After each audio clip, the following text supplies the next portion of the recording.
All right. We'll kind of get started with a little brief introduction and then we'll get rolling. Want to welcome everybody to our third webinar here for the UCH FAR.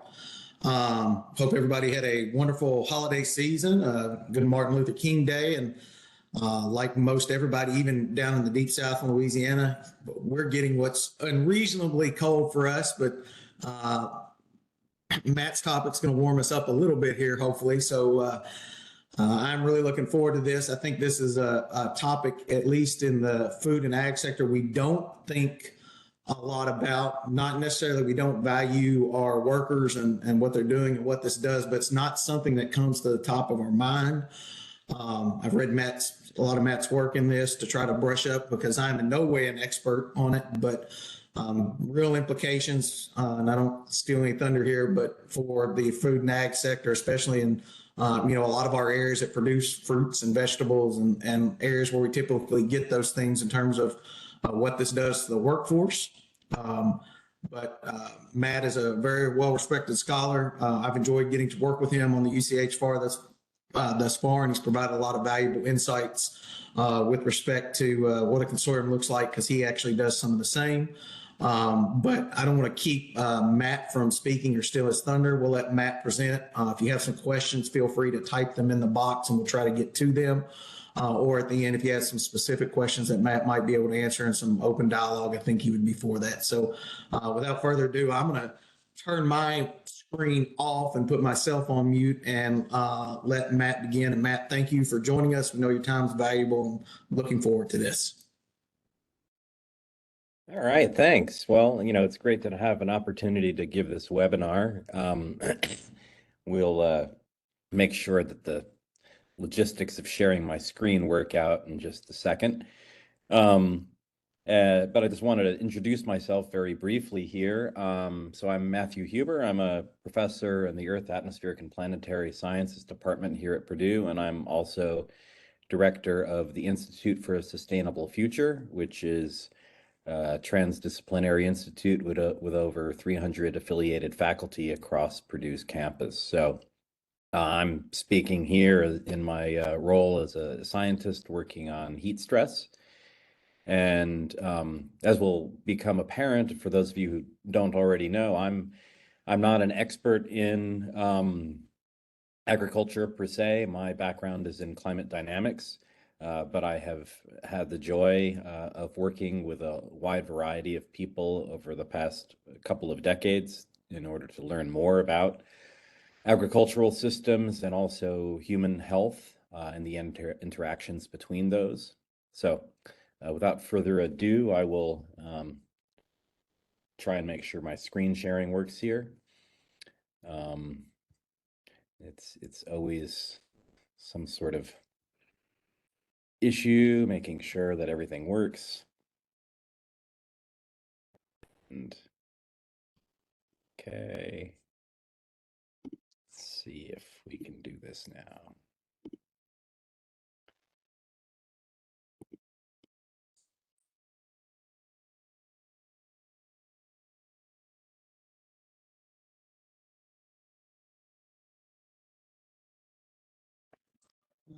One second. Looks like we lost Matt. He's going to have to jump back in. Sorry about that difficulty there. Looks like he clicked off. Just give us one second. We'll get him back on. There he is.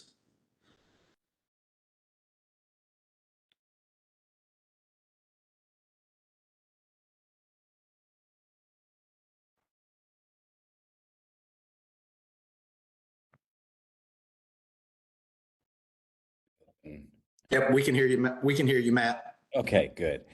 It had also muted me. All right. So are you able to see my screen right now? Yes. Okay. And by all means, let me know if the slides don't advance, because sometimes that happens as well. So today I want to talk about the fact that heat stress on humans will profoundly impact agriculture, and not in the ways that a lot of people have thought about in the past in terms of the impact of climate change just on the plants or just on the animals, but in this case, humans are animals, and we're going to be impacted, and that will impact the whole supply chain as well. So again, to make it clear, this is very much a integrative activity involving a lot of collaborators, and I want to acknowledge the collaborations across a wide variety of areas in the form of GlassNet, which is an NSF-funded project, a network of networks focusing on sustainability. And we have a really big team, a really excellent team, and I have pulled together also, in terms of my own group, my graduate students and other collaborators. And there are other collaborations that will be mentioned as I go through this, but this is an inherently a transdisciplinary activity. None of us are experts in everything, but if we work together, we hope that we can bring together the necessary expertise. And I think that has a lot of similarity with HFAR, because we're all trying to work in deploying solutions and having usable science, and that necessarily means working in teams. So again, just as background, empirical data, we know the world has been warming, and I think many people were somewhat alarmed to see that this year was about as warm as we have ever been within the historical record, with temperatures in 2023 easily 1.2 degrees C above the long-term background state. And those numbers may vary a tiny little bit depending on what data you look at, but it's very clear that the world has been warming. It's also very clear that we're the ones causing it. We spend most of our time and energy, whatever we think we're doing, what we're really doing typically is just burning CO2. I rode my bike in today. It was about 4 degrees when I hopped on my bike, and I froze. But I did that mostly frankly for my own health, just to get some exercise. I know that my own fossil fuel emissions right now are dominated by the heat that's burning in my home and trying to keep everyone warm during this really cold snap. But the world is warming, we're doing it. And it's primarily due to our releases of fossil fuels, emissions in fossil fuels. And I personally find it kind of pointless to try and blame any one country or any one sector, because the economy is global and we're all burning carbon every day. So moving on from that, as I said at the beginning, I'm a climate modeler by training, and what I do is use climate models, use projections of future emissions, and then try and say something about how that will affect people. And for those of you who are used to thinking about statistical models or purely statistical and regression-based techniques or stochastic techniques, just to be clear, when I'm trying to predict the future, I'm doing this within the standard climate modeling framework from the IPCC CMIP framework, and we're using general circulation models, which are gridded global models operating on computers. These are major computational problems, and it's all physics-based modeling. So we take those simulations and we generate, if you will, pseudo weather. This is a purely computer, a numerical-based product, simulating the weather as it might have occurred in the year, in one particular year. So the NASA GCM predicting, in this case, spontaneously the formation of tropical cyclones over warm water and predicting their movements. So, this comes directly from the physics. We don't have to put this into the model. The model produces weather extremes, and if we run the models long enough and we run enough, we can then talk about changes in climate. So I'm not doing anything special, especially in this talk, in that regard.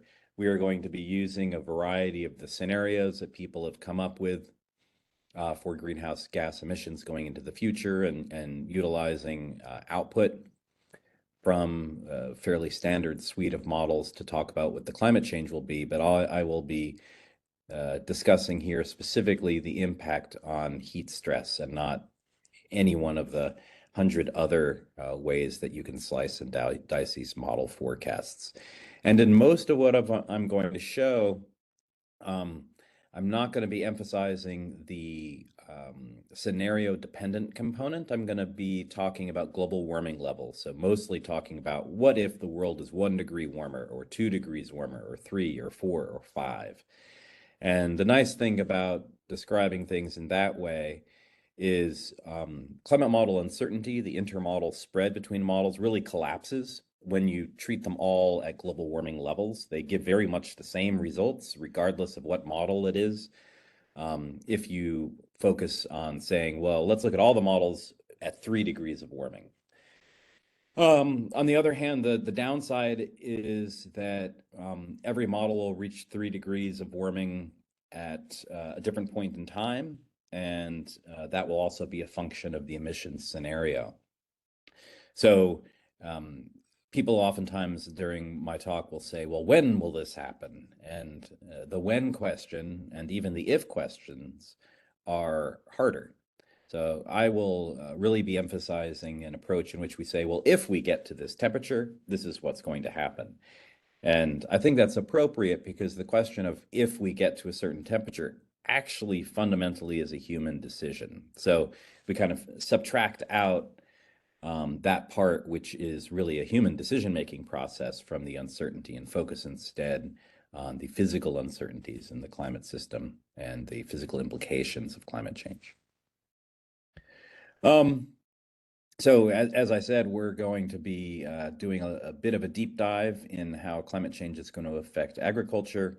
What many of you are probably aware of is that there's a direct impact of climate change on productivity, on agricultural yield. Now, it could be grain, or it could be poultry, or it could be pork, especially given the people in this webinar. Some of you may be more knowledgeable about those things than I am, so I'm not going to dwell on it. But there's obviously a very well characterized direct impact on agriculture of heat stress, heat waves, and changes in temperature through time. We've known about this for a very long time. And as global warming gets worse, we can only expect these things to increase in severity. And there's some very nice studies. There's quite a deep literature on this now, looking at how changes in heat extremes are expected to affect, let's say, yield on corn, soy, or cotton. And what those studies indicate, and again, these are empirical studies across the top listed in A, B, and C, yield on all of those decreases very dramatically. The y-axis here is log yield, so any change in here is a big change, somewhere above 32 degrees, 33 degrees C. Now, there may be some other things folded into these statistical relationships, but on the other hand, they're very strong and empirically based with really good data behind them. If we take those empirical relationships between yield and temperature and use climate model results to project into the future, that's what's on the lower right-hand panel here. Again, there's different scenarios for what the climate change might be, as indicated by B1, B2, A2, A1. These are older studies with older scenario names. And it'll also vary depending on the kind of crop involved. But you can see that it's not hard to imagine for in the near term to have 20% reductions in yield, and in the longer term, or with more warming, having 50% reductions in yield. And this, again, there's a good literature on this. I'm not going to dwell on it because I think this is fairly well understood within the community that this is a challenge. If you look in Africa or other places in the developing world and look at other crops, you see similar reductions. And as it turns out, most of those reductions, oftentimes we focus on, especially in Africa, we might focus on drought and agricultural drought. But as it turns out, it's actually the temperature impact that dominates the reductions in yield in these key crops in Africa. So, again, deep literature on this. We have a pretty good idea of what to expect just based on the direct impacts. But what about the indirect impacts? What about putting people into the problem? Again, we have very good empirical evidence from many studies that when people work outside under hot conditions, well, in the worst circumstances, they die. And thousands of people have died building, for example, the World Cup stadium in Qatar in the past 5 years. So major impacts there. Tens of thousands of people have died from heat waves in the past 20 years. So again, very empirically well determined that this is an important concern. And in many places in the world where we're very much thinking about how do we feed these regions in the future, these are also the regions that tend to suffer from the worst kinds of heat waves. So I'm going to talk about that kind of lethality of heat waves, but I will also be talking about just simple reductions in labor. I think we all know, based on our daily lives, when we go outside and it's hot and humid, it's harder to work. And I'll quantify that in a bit. But I've been working on this problem now since 2008. Originally, when I started working on it, it was really a purely theoretical exercise. I come at all of this from having thought about Earth's history and thinking about climate change over the past 65 million years, the history of mammals, basically. And so, I was not, when I started off, I was really not thinking about near-term health impacts or near-term agricultural impacts. So I was trying to think about the evolution of the Earth system through time. And so I came into that perspective in 2008. But my thinking on this has really evolved as we have moved into this theoretical, hypothetical future. A lot has changed since 2008, and we've seen the wheels start falling off the wagon in human health systems and in agricultural systems because of heat stress. So I've become much more active in trying to have an application of the science that I do. So it's my own personal trajectory as a scientist. So, just to point out that humans, much like the planet, receive their main source of heating from their surroundings. So typically through radiation if we happen to be in the sun, could be sensible heat flux if we're sitting in a warm room.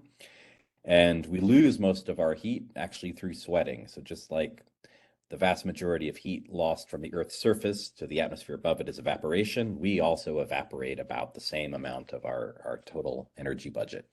We're very much kind of small versions of the Earth itself, which is kind of cool from the point of view of being an Earth scientist. And we have some amount of metabolic heat generation. Everybody who's currently sitting here listening to this might be burning 60, 80, 100 watts. I'm at a standing desk, so I like to think maybe I'm burning a little bit more, but my Apple Watch tells me different. And we have to lose that heat somehow, so we have to dissipate that heat into our environment. And like I said, most of that is typically through evaporation, but we do have other mechanisms to do it as well.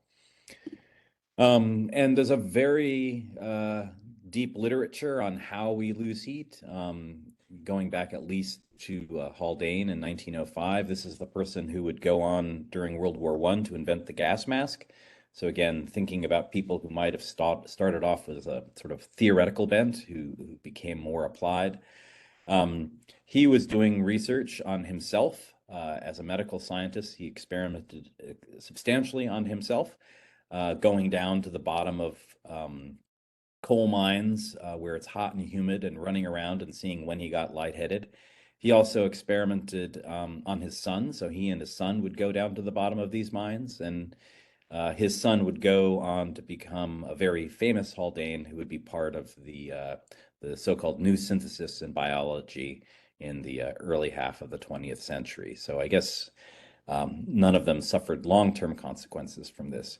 But they figured out in 1905 that there was a combination of heat and humidity that was represented by something we would call the wet bulb thermometer temperature. And that was kind of an environmental limit on your ability to lose heat. And so when that combination of heat and humidity was above a certain value, it was very difficult to continue to do labor. And if you stayed in that environment for longer, or if the wet bulb temperature was higher, you would actually start suffering the symptoms of heat stroke and needed to be moved to a cool location. So in 1905, he had kind of figured out that this thing I'll call wet bulb temperature was really important as a constraint on the ability of humans to maintain homeostasis, maintain a happy, healthy internal body temperature.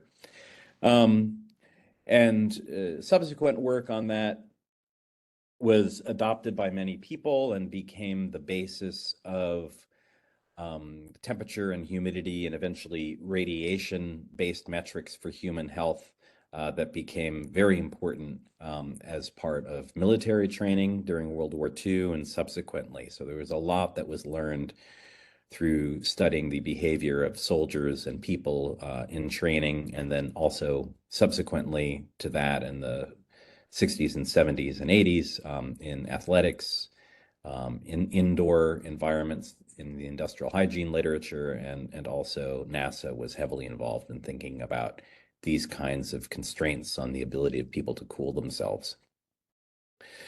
But the nice thing is wet bulb temperature is a thermodynamic quantity, so you really can at least momentarily ignore all the details of human physiology and just realize that wet bulb temperature is the temperature to which an object can be cooled maximally via evaporation. So it doesn't really matter what else is going on in the problem.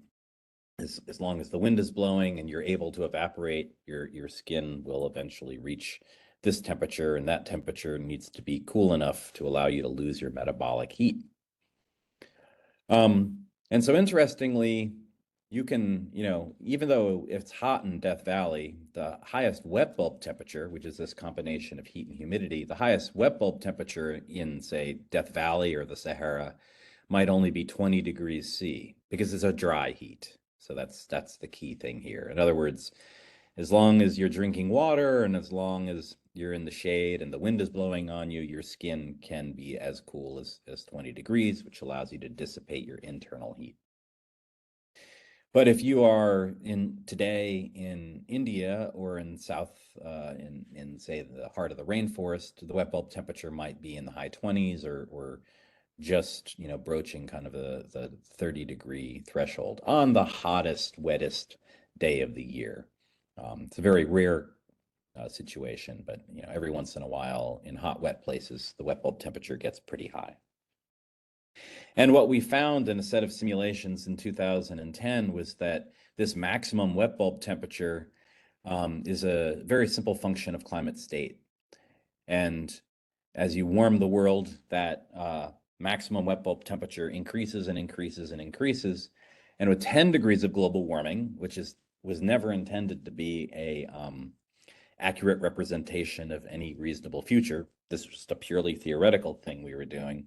But at 10 degrees of warming, we found that about half of the Earth's surface had a wet bulb temperature that was high enough that if you were a warm-blooded mammal, which we are, you couldn't lose your heat. So in other words, you could be drinking an infinite amounts of water, you could have a fan blowing on you, you could be sitting there doing nothing and sitting in the shade.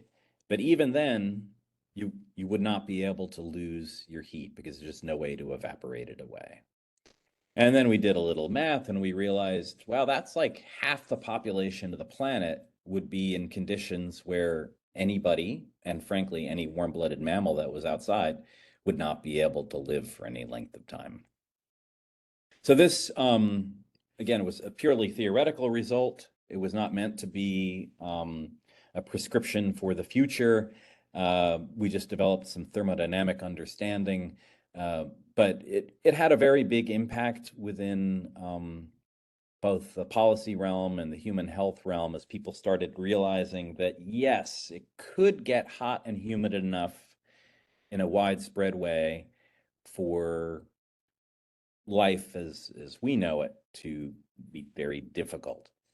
But to be clear, this was talking about a world that was 10 degrees C warmer.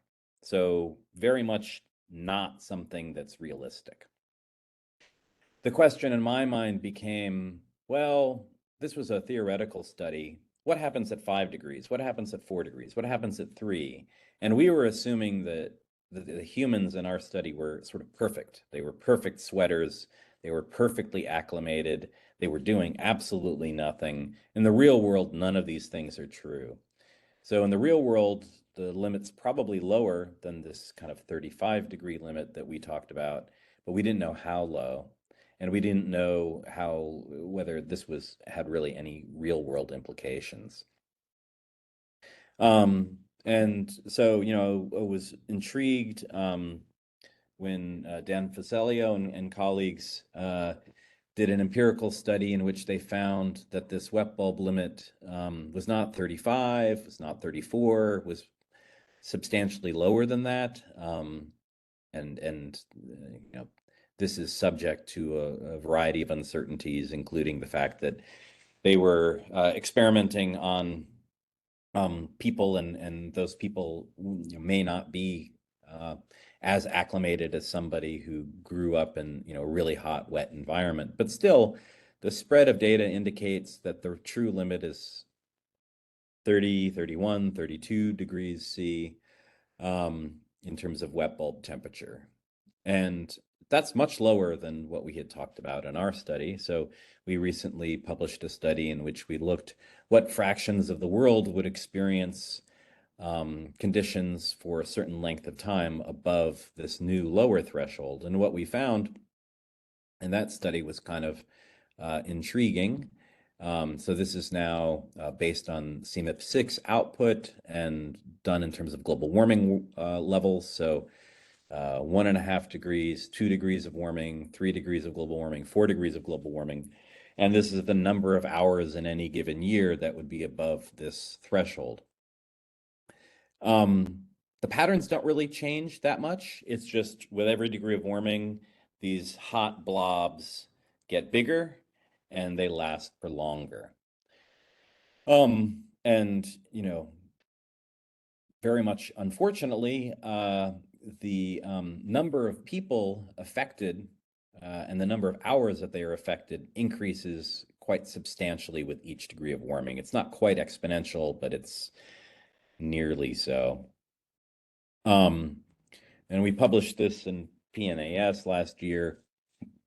This is now blowing up, zooming in into specific regions. Many of you may recognize some of these cities. Many of these cities have more than 10 million people in them. This is the number of accumulated hours above this threshold that they might spend. In some places, it's quite a substantial amount of time. The human health consequences of this, if people were outside, would be severe. And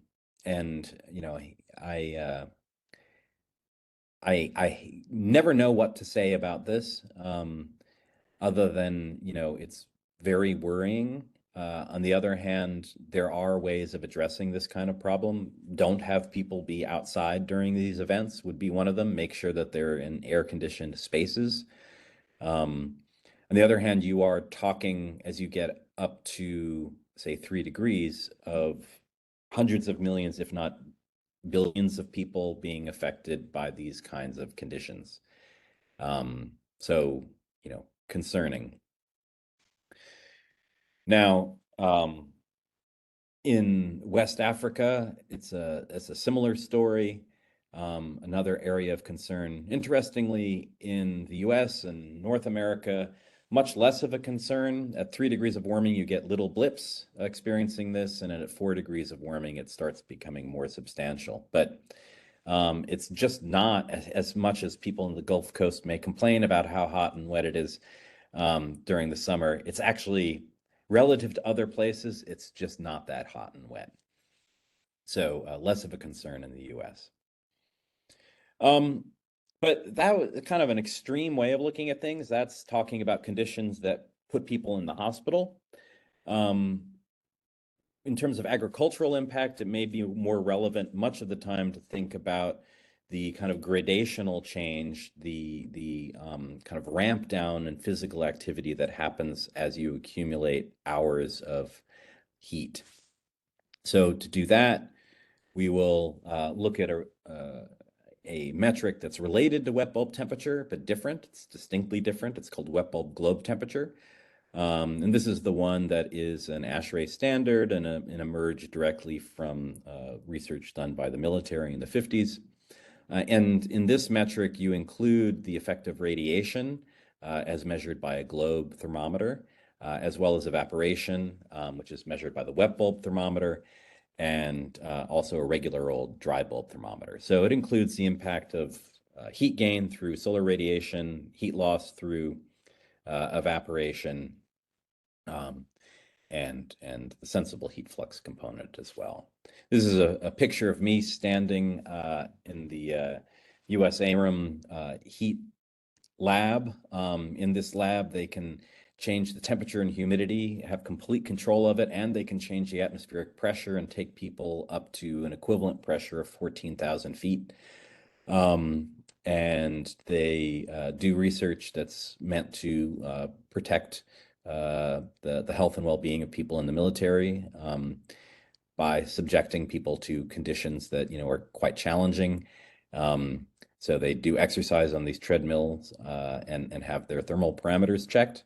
And many of the kinds of studies I'll be, many of the results I'm discussing have a very deep buttressing in terms of 70 years of the military and other organizations collecting this kind of data. So there is strong empirical constraints on what I'm going to be showing.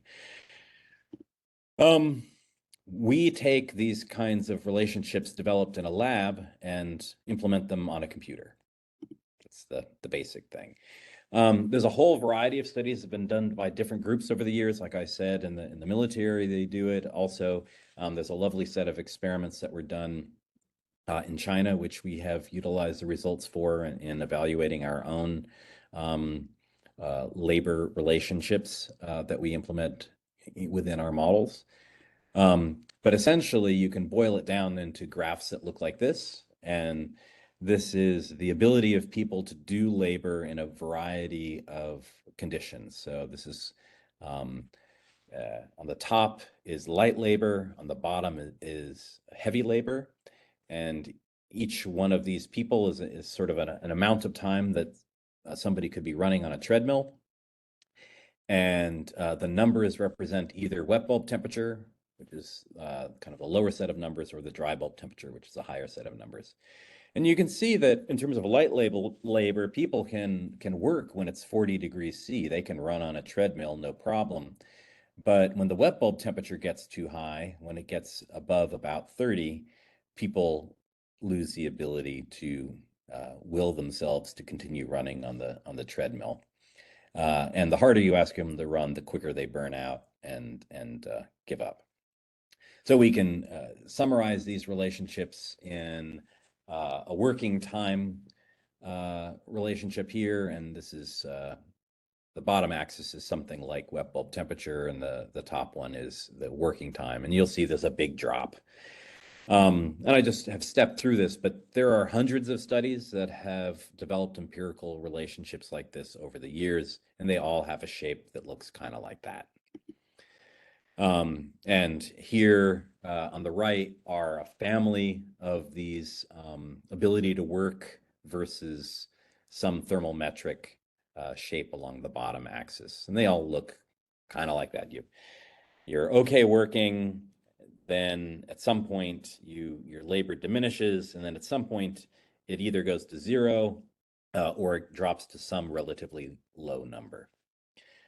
So what we've done in our studies is take these kinds of calculations of wet bulb globe temperature that we do driven by climate model output and assess the ability of people to do labor, and then implement that within a highly sophisticated, empirically validated trade and agricultural and energy production modeling framework. So we take output from the CMIP simulations, calculate the changes in labor, and then implement that in a model in which all the various components of the model can interact.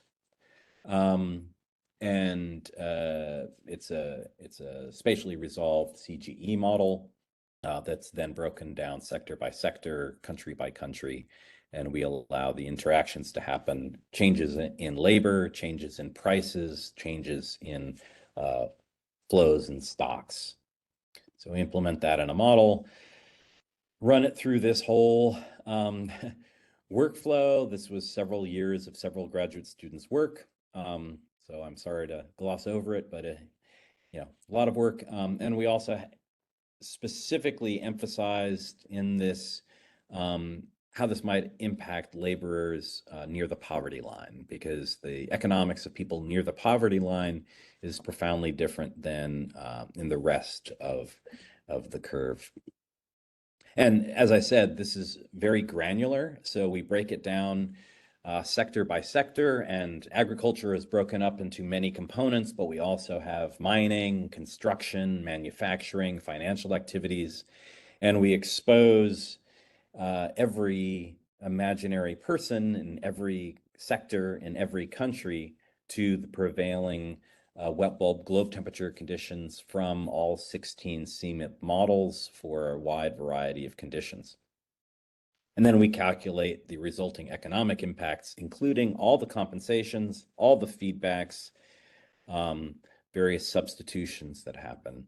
And we can then identify which sectors will be hardest hit. And the size of the box indicates how hard hit that sector is. And agriculture is the hardest hit of all of the sectors, with manufacturing coming in next. And we can then further break it down country by country and which part of the agricultural sector has the biggest impact. So this is what it looks like in map view. This is changes in agricultural output and also construction output, and also the changes in prices. And you see that there are some winners and there's some losers in these climate change scenarios. This is the world at 3 degrees of warming, which is currently our most likely outcome. And the losers are predominantly in West Africa and India, Southeast Asia, parts of South America. And interestingly, it is what people might call the global north that reaps some mild benefit from all of this. And this is at least in part when it becomes hard to grow food in the developing world, there's a flow, because this is a trade model, there's a flow where it changes prices and you grow food where you can grow food. You'll see there's other much more complicated patterns in terms of construction, for example.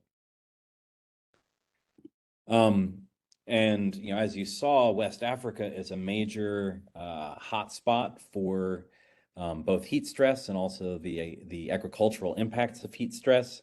And what we're finding, again, because we really dialed in our ability to represent changes in poverty, major changes in how many people are in poverty in West Africa, with 10% kind of, 5 to 10% changes, increases in the number of people below the poverty line in places like Nigeria and Ghana. And that is very much having to do with changes in agricultural labor and rural labor in general, much of which is agriculturally related. So you might say, well, that sounds bad, but how does that compare with the direct impact of heat stress on agriculture in terms of like the impact on agricultural yield, just having to do with the direct climate impact? And what's interesting, so we've done another study in which we looked at that, where we said, well, what's the effect of just the labor shock on people to the agricultural sector, in this case, let's say represented by crop value on the right, or total welfare as measured in the dollar value on the left. And when you look at that, what you find is that there's some variation geographically, but the impact on the labor part of agriculture is in many cases as big or bigger than the direct impact of climate change on agricultural yield. So given that no one was calculating this number 5 years ago, this is kind of a game changer. It says that if you ignore the fact that people have a hard time working when it's hot and wet out, you'll be missing at least half of the impacts of climate change on agriculture. So this is something that has to be dealt with moving ahead. How do we propose dealing with it? Well, as I was saying at the beginning, this is a multidisciplinary, transdisciplinary problem. You can't focus on any one part and expect to have a solution. So we believe that the SDGs are a useful way of thinking about how to deploy solutions moving into the future. We know that the whole system needs to have decreasing emissions and get to net zero on some time frame, 2050, 2060, whatever it is, whatever your preferred time frame is. Agriculture needs to have that kind of change at the same time as well. So, I will just frame the problem in the following way, which is that agriculture historically has been part of the problem because it has a lot of emissions associated with it. It may be part of the solution in terms of helping to sequester carbon, or at least emit less, but it has to do it obviously while feeding more people. And when there's a double hit of the direct impact of climate change on ag and the indirect hit of climate change affecting the ability of people to do labor.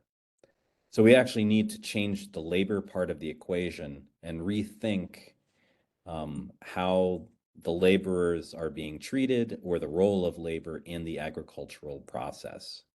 So I'll stop there and take questions. Thank you. Thanks, Matt. That was, I think I got the video. There we go. Thanks. That was really interesting. And I actually, when I saw the word GAMS come up there, I had a little bit of a panic attack back to Paul Preckle in grad school there. So that made me a little nervous, but that was really good. It looks like Jackie Fletcher has a hand up. Jackie, I'm going to try to unmute you without causing issues here so you can ask your question there. So hopefully it'll unmute. You should be off mute, Jackie. Are you hearing me? Yes. Okay, great. That was fascinating. Thank you so much. I mean, I've heard bits and pieces, but putting it in that framework was really eye-opening.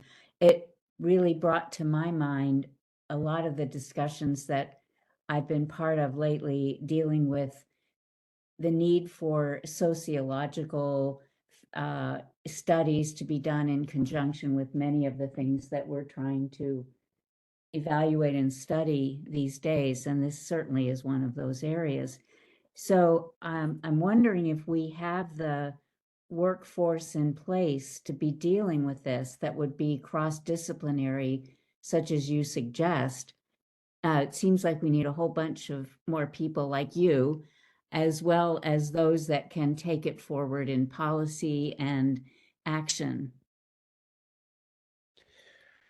Yeah, I totally agree. And the slides that I skipped over, which I would be happy to show, are kind of exactly on that. So part of what we're doing in our GlassNet project, and obviously there are many other projects that are out there, is trying to do that kind of career training, workforce development, and kind of synergistic activity where we're starting off with graduate students and trying them to develop these more systems approaches where they're thinking about people, thinking about plants and animals, and thinking about how do we solve this rather complicated problem. And the students love it.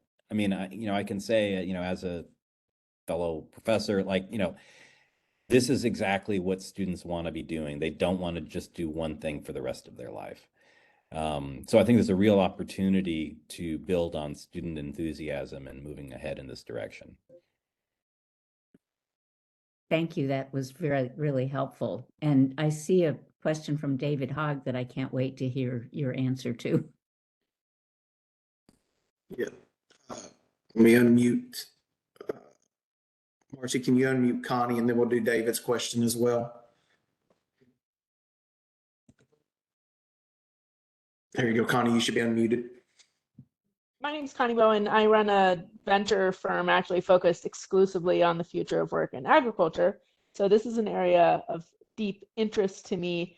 I'm curious if any studies have been done with any kind of interventions that enable cooling, thinking just even like, moisture wicking kind of fabrics, that sort, has any of that been done yet to the best of your knowledge? Yeah, I definitely think that kind of work is ongoing.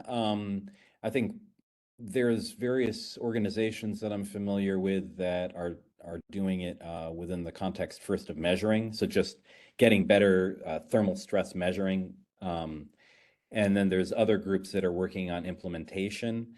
So I would say that the answer to that is yes. I have not seen anything that is targeted at or would be very effective in the developing world. And that may be my ignorance, like I could be missing something, but I think a lot of what I've seen might work in the US or in Germany or Sweden, but I haven't seen something that could be rolled out to the billions of people who are going to need it.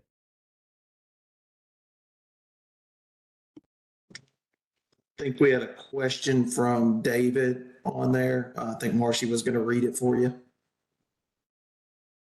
Or can you see it, Matt? I can read it, or can you see it? Go ahead and read it there, Marcy. Okay. It says, great presentation in the spirit of a multidisciplinary ways of looking at the world. Has there been much engagement with folks related to foreign policy and regional conflict that may result from these changes? Yeah, so that's a great question, and the answer to that is yes, but we could do a lot more. So some of what I was showing, for example, was funded by the World Bank, and that is at least one part of their mission. We have something currently planned as a NATO workshop to address some related issues. But there could be a lot more. And I have seen, just by looking at where my work is cited, that this is entered into the public sphere in a big way. So, for example, this moist wet bulb heat stress limit is now one of the so-called planetary boundaries, which is the basis of some of the ongoing discussions within kind of the political realm. But there needs to be a lot more integration, and I think that's a very important part of what we all need to be doing next. Okay, do we have any other questions? I know we're past the hour, but these are pretty good questions, and I know Matt's time's valuable too. But I do want to give everybody just a few more minutes to ask questions if there are any, because I found it very interesting. I have two questions I'll ask Matt just as I thought about that presentation. The first one would be how much, and you may have stated, or maybe one of those questions where we need more people. What does it look like in terms of diet change when you start seeing these impacts? Do we see a big shift in now what we have to consume as consumers? And you may not have looked at that. That may be a question that needs to be raised. I think, I think there is a real shift. I think that it will vary a lot country to country. Region, like it actually has to be dealt with at a very granular level. And that's actually also where trade comes in, because one of the solutions to this problem is to get people in West Africa, just to choose one, or pick India, get them out of the crops that they're currently growing and get them working in high-tech jobs. I am just pulling this, out of the air, but so that would be a solution, right? Get them out of being exposed to these conditions into air-conditioned offices. Wonderful. Okay, great. But now they're importing their food, whereas before they may have been generating their own food.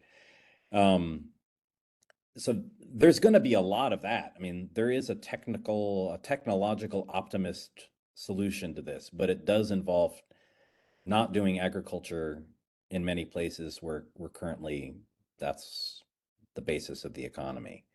And if you want to go a different route, you have to bring the air conditioning or whatever it happens to be in. And I'll tell you right now, that's extraordinarily difficult. I have a paper on looking at how heat stress affects Africa directly. And what you find is that swamp coolers, so anything that involves evaporative cooling, ceases to be effective. So the efficiency drops off. So if your skin can't evaporate, the same things apply to swamp coolers. So swamp coolers, fans, they lose efficacy real fast. And also, as it turns out, air conditioning for different reasons, just thermodynamic reasons, loses its efficiency. And photovoltaic cells don't like getting hot. So if your photovoltaic cell gets hot, the yield on that drops. So as you start getting into the hotter temperature ranges, you start seeing multi-system failure in the exact systems that we would be hoping would help ameliorate and mitigate heat stress. So, I don't like using words like collapse or anything, but there is an unfortunate convergence of failures that happen under those high heat stress conditions, where not only do our primaries die, cease to work, but our fallback positions cease to work as well. So there's a real problem there that needs to be addressed. And then next, I guess, piggybacking on some of those other questions, what are the areas when we talk about this multidisciplinary, do you really see that we don't have kind of the experts participating in that we need to get involved? Well, I mean, so we need to get people who, so we need to bring capital in, right? So there needs to be a substantial monetary infusion, not just in the research end, but actually in deploying solutions that work for people in the affected areas. So that's huge, because again, if you put everybody in an air-conditioned bunker, there's no problem, right? Yeah, so that's right. So like heat stress ceases to be a problem at that point. But that's not feasible. So you have to think about bringing to bear capital at the same time as you have engineers, social scientists, health scientists, climate scientists in the room. And it's only within that framework that the agricultural part of this can be addressed, because the agricultural part of this is going to inherently involve dealing with social problems, political problems, water, energy. Like you got to get everybody in the room. And unfortunately, what I find is when you get all those people in the room, sometimes you get a lot of people who want easy answers that don't work, and just are not down for the fact that we're going to have to work together as communities for the next 20 to 30 years, because that's the scale of the problem that we're trying to solve. Very good. Other questions from attendees? I don't want to monopolize the conversation, but I did find this very interesting. And then, that's part of what we're trying to do here with the UC is that we know that, if you're an animal scientist working on food security and safety and supply chain resilience, well, you're probably going to need, as Matt works, if he's working with GTAP, he's working with ag economists on data. So, you might need an ag economist, and then you might need a soil scientist that's looking at, production methods to feed animals. So I think it's definitely a removal of silos. We definitely want to have our experts as silos, but we don't want the silos not to allow other people in to be able to solve these problems. So we appreciate everybody being on here. Matt, wonderful presentation. Thanks for doing that. We'll probably try to have you back on again sometime to do some of this, because it was very valuable. But one last chance before we let everybody off. Any other questions?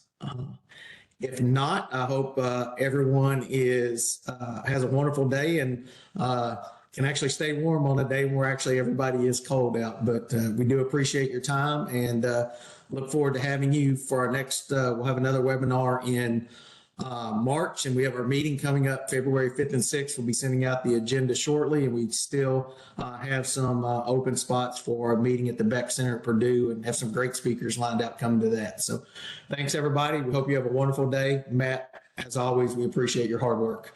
Thank you very much. And people can always email me if they have more questions. Thank you.